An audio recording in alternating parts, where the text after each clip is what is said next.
On a Saturday in September of 2019, 3,100 people paid $8 apiece to stand in the Harlan County Fairgrounds on a Saturday in September of 2019.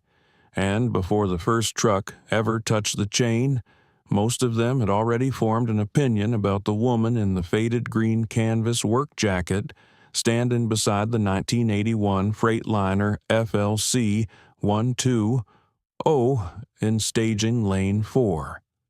The opinion was not favorable. The truck was old in the way that makes people uncomfortable. Not the curated, polished old of a restoration show, but the genuinely, honestly, unselfconsciously old of something that had been used hard for 4 decades and never once apologized for it.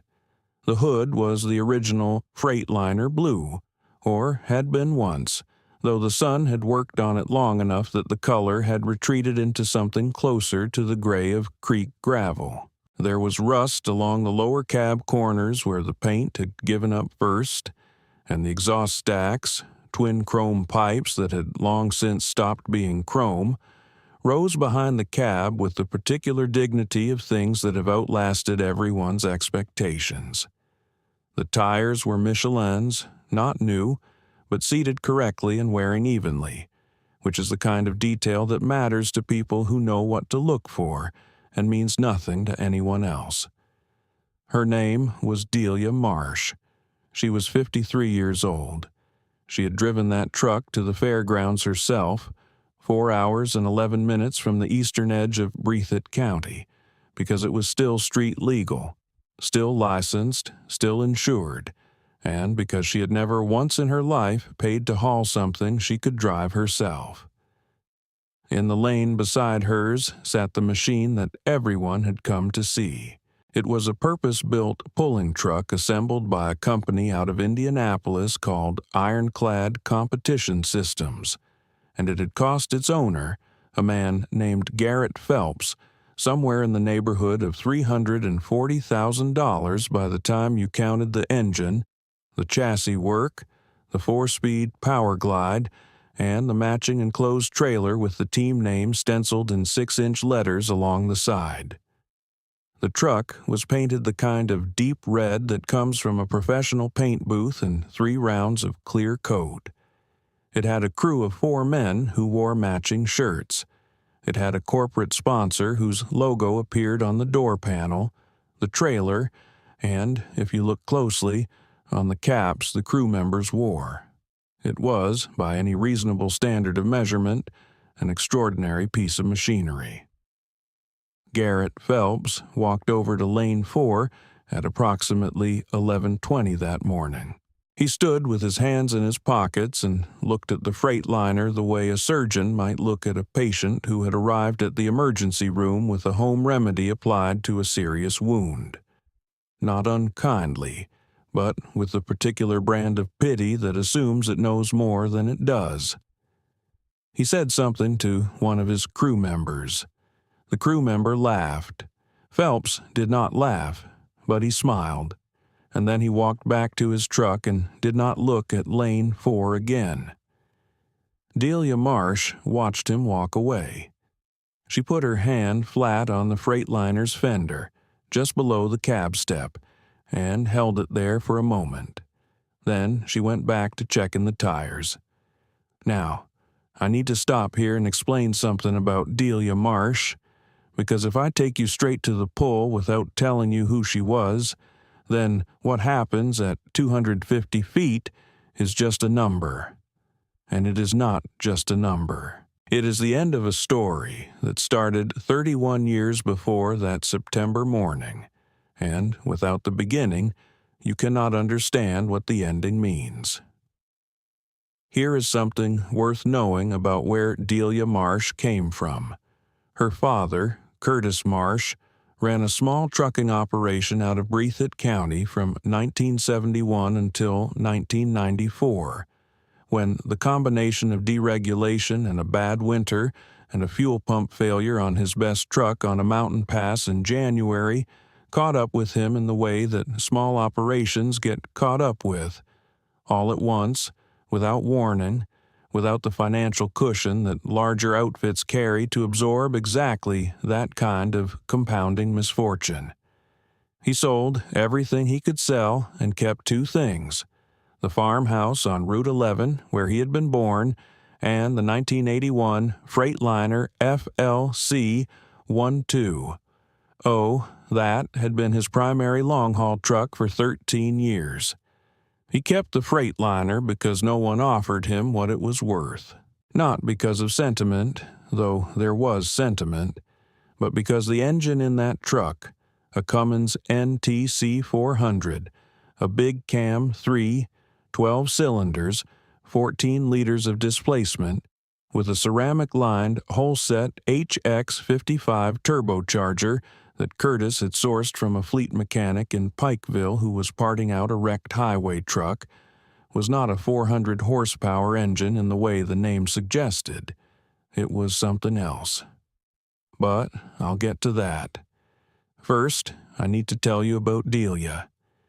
She was 22 when her father's business failed.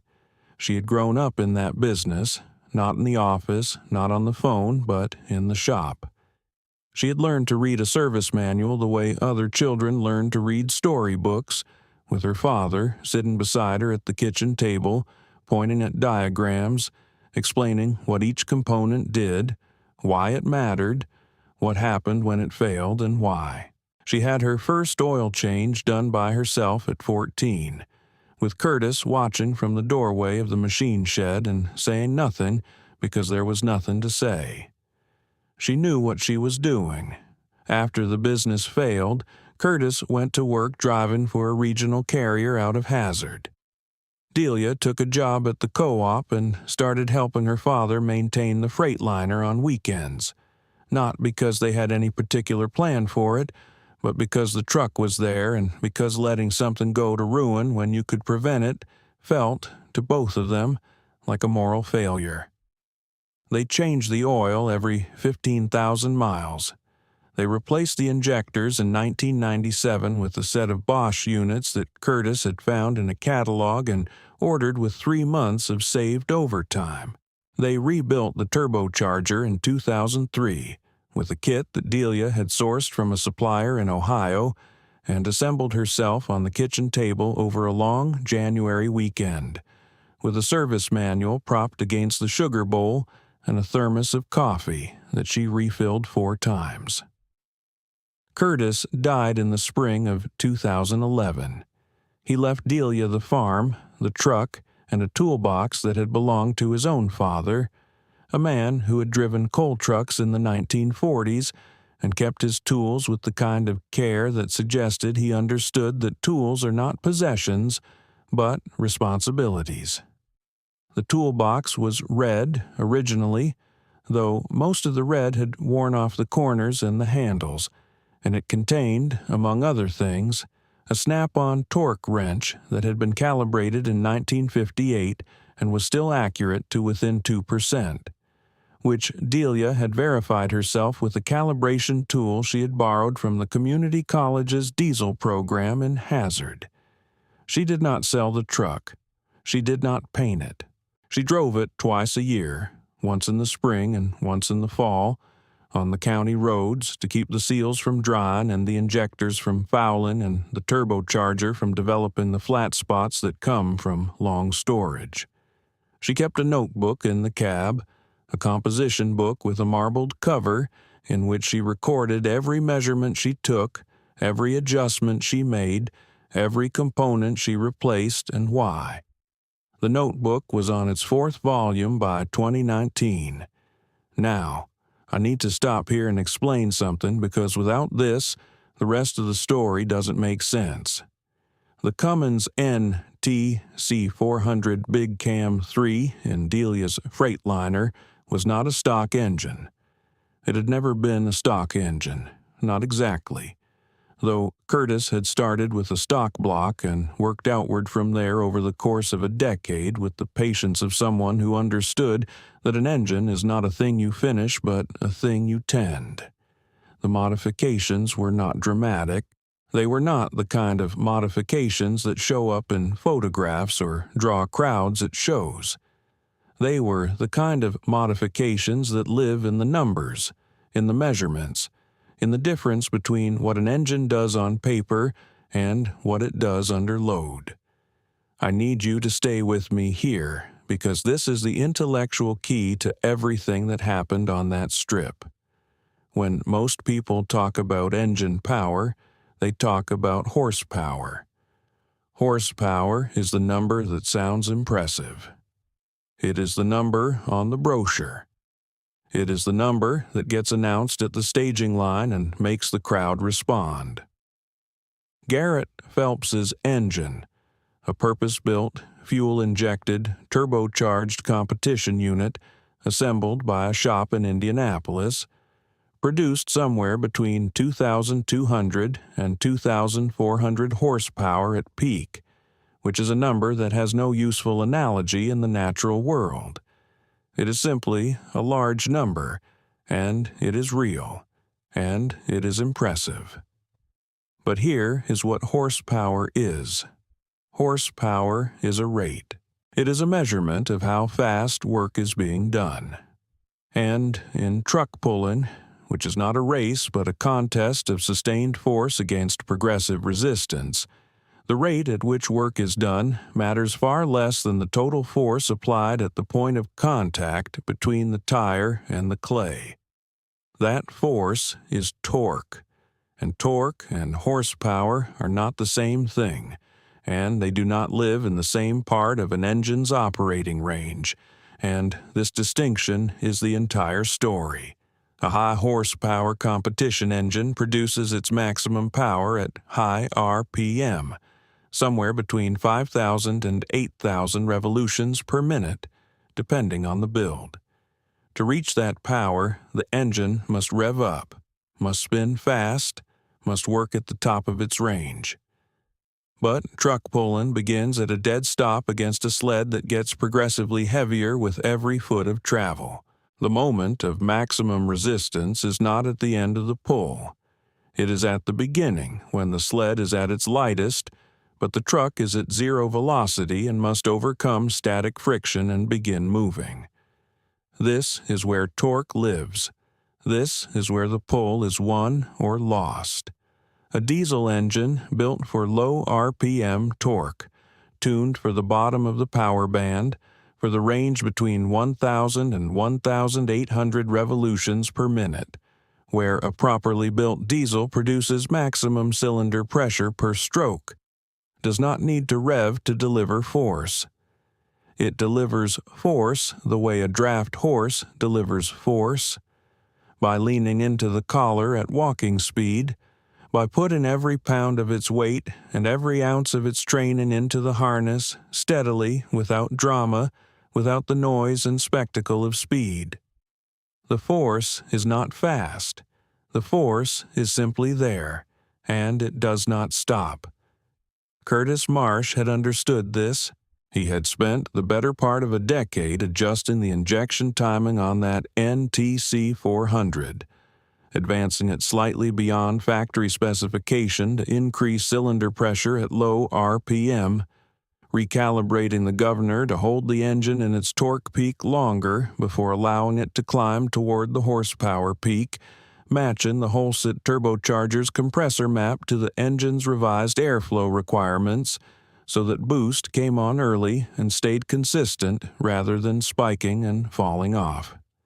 The result was an engine that produced, by Delia's best measurement using the calibrated equipment at the Hazard Community College's diesel lab, approximately 1,340 pound-feet of torque at 1,200 revolutions per minute. Not 2,200 horsepower. Not a number that sounds impressive at a staging line. Just 1,340 pound-feet of force, available immediately, at idle plus, before most competition engines have finished warming up. Garrett Phelps's engine produced its peak torque at approximately 4,200 revolutions per minute. It needed to climb there first. The Freightliner did not need to climb anywhere. And here is what Garrett Phelps absolutely did not know when he smiled at Lane 4 that morning.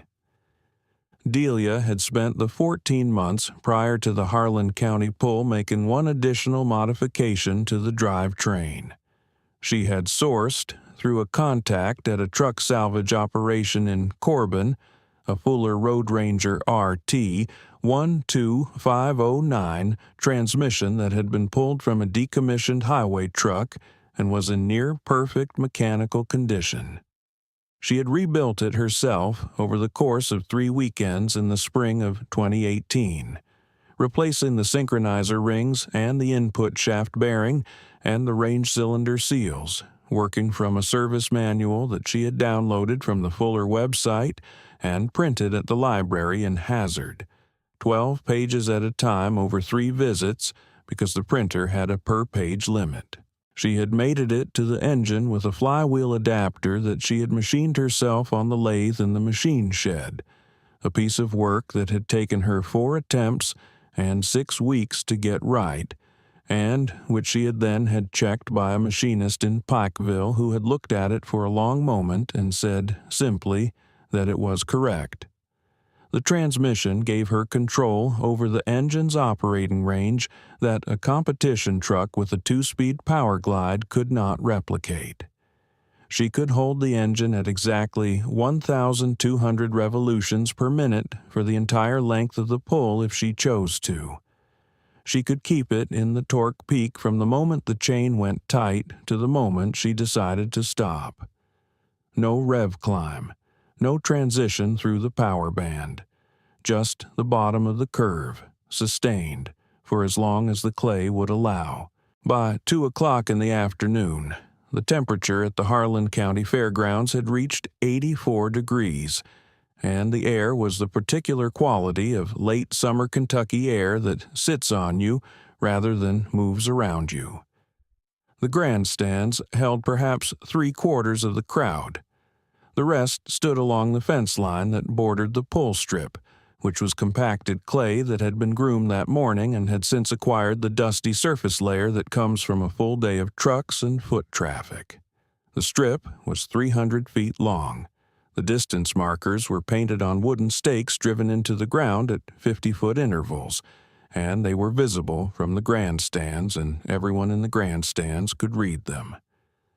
Garrett Phelps had pulled in the second heat at 12:47 p.m., and the pull had been, by any objective standard, extraordinary. The ironclad truck had come off the line with the kind of violence that makes crowds involuntary, a sound like a controlled explosion, twin turbochargers screaming at the upper register, the rear tires breaking loose for a fraction of a second before finding purchase and driving the truck forward with a ferocity that had brought the grandstands to their feet before the truck had traveled 30 feet. The sled had moved. The chain had stayed tight. The truck had covered 220 feet before the sled's progressive resistance overcame the engine's power delivery, and the truck began to slow. And at 231 feet, the drive tires had finally lost their argument with the clay, and the pull was over. 231 feet. The crowd had been loud about it. Delia had watched from the fence line. She had watched the whole pull with her arms crossed and her weight on her right hip and her eyes on the distance markers, counting. When the ironclad truck stopped at 231 feet, she had looked at the stake for a moment, then turned and walked back to lane 4. She checked the tires again, all 8 of them, the full walk around, pressing the sidewalls with her thumb, looking at the contact patches. She tightened 2 fittings on the fuel line that she had already tightened that morning, not because they needed it, but because the act of checking was part of the preparation, and the preparation was not something you abbreviated because you had already done it once. A boy of about 9 or 10 was standing at the fence beside lane 4, watching her. He had a paper cup of lemonade in one hand and a program in the other, and he had been watching her for some time. He said, Which one's gonna win?" Delia looked at him. She said, "The one that doesn't need to hurry." The boy considered this. He looked at the Freightliner. He looked at the ironclad truck, still being cooled by its crew with compressed air and a garden hose. He looked back at Delia.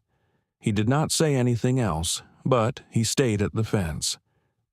The pull order put Delia at 2:43 p.m.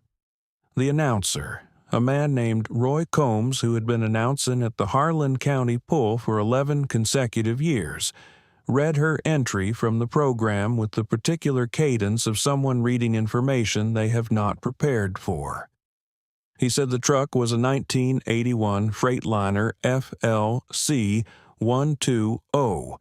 He said the engine was a Cummins NTC 400. He said the driver's name was Delia Marsh of Breathitt County. There was a sound from the grandstands that was not quite laughter and not quite silence, but occupied the uncomfortable space between them. She climbed into the cab. The door closed with the solid, unhurried sound of old steel finding its frame. From outside, through the open vent windows, you could hear her settle into the seat. The engine started on the first turn of the key. This is the moment I want you to understand, because the sound of that engine starting is not incidental to the story. Competition engines, the kind that produce 2,200 horsepower, the kind that run on methanol or exotic diesel blends, the kind that are built to a single purpose, do not sound like truck engines when they start. They sound like machinery being pushed past its design intent. They idle roughly. They produce heat and vibration and a sense of barely managed violence. The Cummins NTC 400 started the way it always started, with a single revolution of the starter, a deep bark from the exhaust stacks, and then a settle into an idle that was even and low and had the particular steadiness of an engine that is operating well within its comfortable range. It did not shake the cab. It did not produce smoke. It sat at idle and turned and turned and turned. And the sound of it was the sound of something that was not working hard because it did not need to work hard yet. The crowd, which had been loud for the ironclad truck, was quiet for this sound. Not the quiet of dismissal, a different quiet, the quiet of something unexpected. She pulled forward to the chain. The hookup took 40 seconds. The chain went tight with a single sharp metallic note, a sound like a tuning fork struck once and then held, and the slack became tension, and the tension became the entire conversation between the Freightliner and the sled. The truck moved from the line the way a draft horse moves when it leans into a collar, without drama, without noise beyond the engine note, which did not climb but held, steady in the low registers, the tires finding the ground and keeping it, the clay compressing under the contact patches in long dark crescents that curled up at the edges the way soil curls up behind a plow. The exhaust stacks produced a thin, consistent line of black that rose straight up in the still afternoon air. The turbocharger was audible now, not screaming, not the high-register shriek of a unit pushed to its limit, but a sustained, even whistle, like wind through a narrow gap, steady and controlled. At 50 feet, the grandstands were still processing what they were seeing. At 100 feet, the engine note had not changed. The RPM had not climbed. The tires had not broken loose. The truck was moving at approximately 4 miles per hour, which is the speed of a person walking with purpose, and it was not slowing. At 150 feet, the sled's progressive resistance had increased to the point where the ironclad truck had begun to labor. The Freightliner did not labor. The engine held its note. The tires held the clay. The chain stayed tight with the particular tautness of something that has found its working load and settled into it. Roy Combs, in the announcer's booth, had stopped talking. This is a thing worth noting. Roy Combs had been announcing truck pulls for 11 years. He had seen full pulls and short pulls and spectacular failures and quiet victories. And he had never, in 11 years, stopped talking during a pull. He stopped talking at 150 feet and did not start again until after the truck had passed 200 feet, and when he did start again, his voice had changed register in the way voices change when the body is responding to something the mind has not yet processed. At 200 feet, the grandstands were standing, not the standing ovation of a crowd that has decided to celebrate, the involuntary standing of people whose bodies have responded before their minds caught up. The way you stand when you see something that your nervous system recognizes as significant before your conscious mind has formed an opinion. People who had been sitting with their arms crossed were standing with their arms at their sides. People who had been eating were not eating. The boy at the fence had put down his lemonade. At 231 feet, the Freightliner passed the stake that marked where the ironclad truck had stopped. The sound from the grandstands at that moment was not a cheer.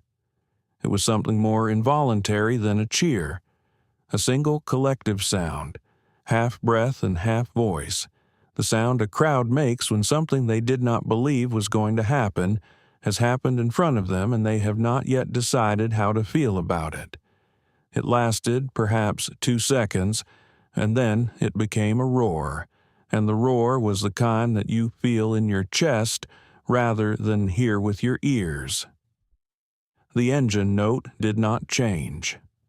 At 250 feet, the grandstands were producing a sound that Roy Combs, in his 11 years, had not heard before at this event. He said later that it was the kind of sound he associated with championship moments in sports arenas, not county fairgrounds in September. He said this without embarrassment, because it was simply what he had observed. The truck continued. At 271 feet, the sled's resistance reached a threshold that the physics of the situation could not negotiate past. The tires, not spinning, not losing purchase, but simply reaching the absolute boundary of what the contact patch could transmit to the clay, began to slow. The engine note held, the RPM held. The truck slowed by increments, not by failure, the way a ship slows when it enters shallow water. Not stopped, not defeated, but finding the limit of what the medium will allow. At 283 feet, the truck stopped. 283 feet. 52 feet past the ironclad truck. 52 feet past the number that had brought the grandstands to their feet 2 hours earlier. Delia Marsh shut the engine off. The exhaust stacks went quiet. The turbocharger wound down through its range with a descending whistle that lasted perhaps 4 seconds, and then was gone. The crowd was still making noise. She sat in the cab for a moment, not performing stillness, not making a point of it, but simply sitting, the way you sit for a moment after finishing a piece of work that required your full attention, before you move on to the next thing. She climbed out. She walked to the back of the truck and checked the tires, all 8 of them, the full walk around.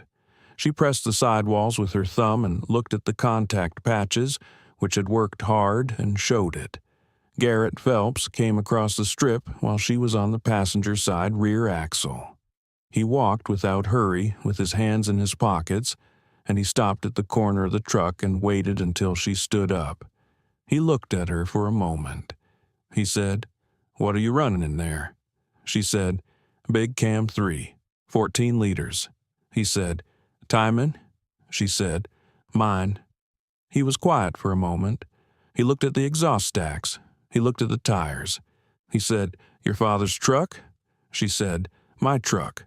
He nodded. He put his hand out. She shook it. He said, That's a hell of a pull." He walked back across the strip to his crew. She watched him go. Then she put her hand flat on the Freightliner's fender, just below the cab step, and held it there for a moment. The metal was warm from the afternoon sun and from the engine's heat working through the cab and the hood, and it had the particular warmth of something that has done what it was built to do. She did not celebrate. She drank water from a bottle she had left on the step. She put the bottle back. She got the composition book from the cab and wrote down the pull distance, the temperature, the humidity reading from the small gauge she kept clipped to the sun visor, and the engine's behavior at each stage of the pull, because the notebook was not a record of victories but a record of data, and the data was what mattered, and the pull was part of the data. The boy from the fence was still there when she finished writing. He said, "You won." She said, "The truck won." He thought about this. He said, "Is there a difference?" She looked at him for a long moment. She said, "Ask me again in about 30 years.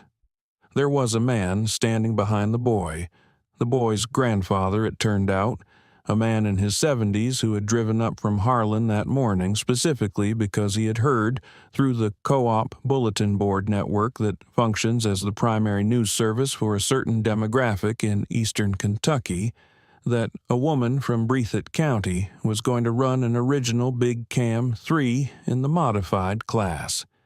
He had driven up because he had run a Big Cam 3 himself in a highway truck for 9 years in the 1980s, and he had wanted to see what one of those engines could do in a pull environment.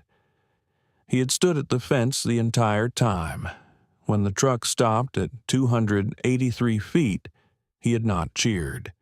He had simply nodded, slowly, the way you nod when something confirms what you already knew. He said to no one in particular, and to everyone within earshot, that old engine just did exactly what it was supposed to do. In the weeks after the Harlan County pull, 3 things happened that are worth noting. A crew member from the ironclad team drove up to Breathitt County on a Tuesday afternoon and spent 4 hours in Delia's machine shed, asking questions and taking notes. Garrett Phelps sent a letter, a handwritten letter on paper in an envelope that contained a single sentence and his phone number. The sentence said that he would like to discuss injection timing at her convenience. And Roy Combs, in his recap of the event for the County Fairgrounds newsletter, wrote that the 2019 pull had produced the longest distance in the event's 23-year history, and that the truck that had set that distance was still street legal and had driven itself home afterward. Delia Marsh still farms the property on Route 11 in Breathitt County. The Freightliner is in the machine shed. It is not painted. The notebook is on its 5th volume. She drives the truck twice a year, spring and fall, on the county roads to keep the seals from drying and the injectors from fouling and the turbocharger from developing flat spots. The hull set, HX55, that her father sourced from a fleet mechanic in Pikeville in the early 1990s, is still on the engine. It still works correctly. It still brings boost on early and holds it consistent.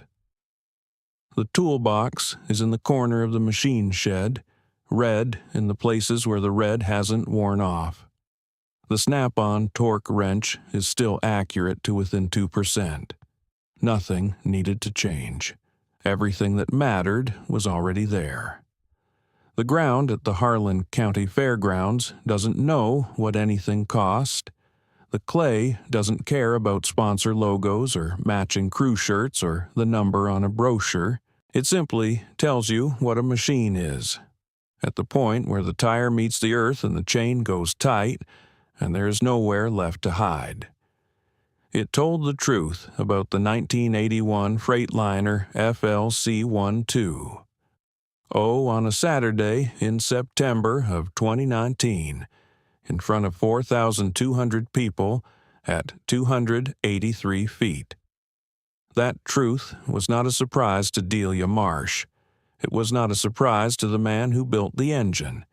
It was not a surprise to anyone who had read the 4th volume of the composition book or understood what injection timing at 1,200 revolutions per minute means under load.